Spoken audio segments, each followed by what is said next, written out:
After World War II, Berlin, the capital of Germany, was divided into two parts. East Berlin was controlled by the Soviet Union, which was communist, and West Berlin was controlled by the United States, Britain, and France, which were democratic.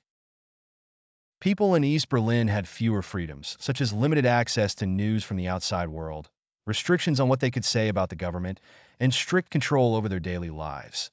They were not allowed to leave easily or travel to West Berlin, where life was more open and free. In 1961, the East German government built a tall wall called the Berlin Wall.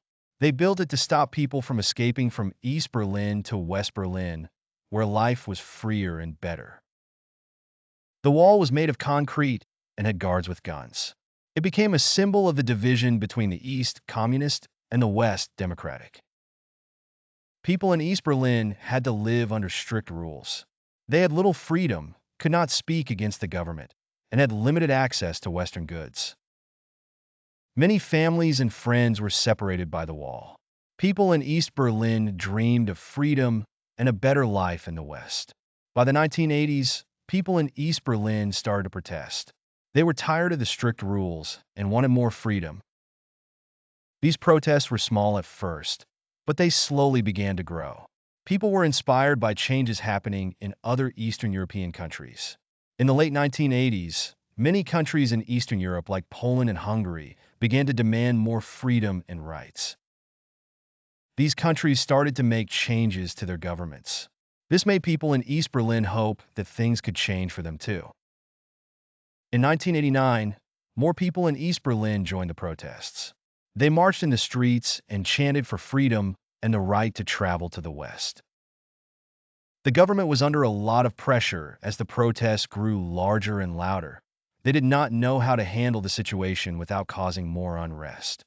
Fueled by the hope of a better life and the courage to stand up against the strict communist regime.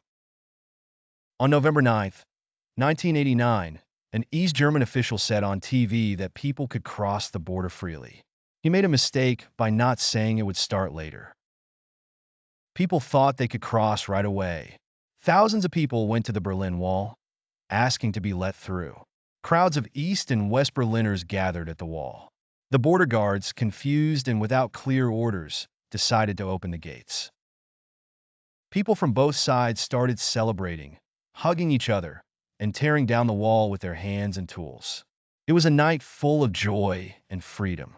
After the wall came down, East and West Germany worked together to reunite. On October 3, 1990, Germany became one country again. This chapter talks about the challenges and happiness of bringing people together after years of being apart. The fall of the Berlin Wall showed the world that the Cold War was ending. Many other communist governments in Eastern Europe also fell. This chapter explains how the wall's fall led to freedom and democracy spreading across Eastern Europe.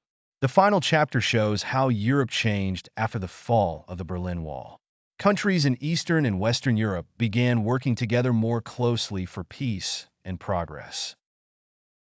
The fall of the Berlin Wall became a symbol of hope, freedom, and a new beginning for Europe and the world.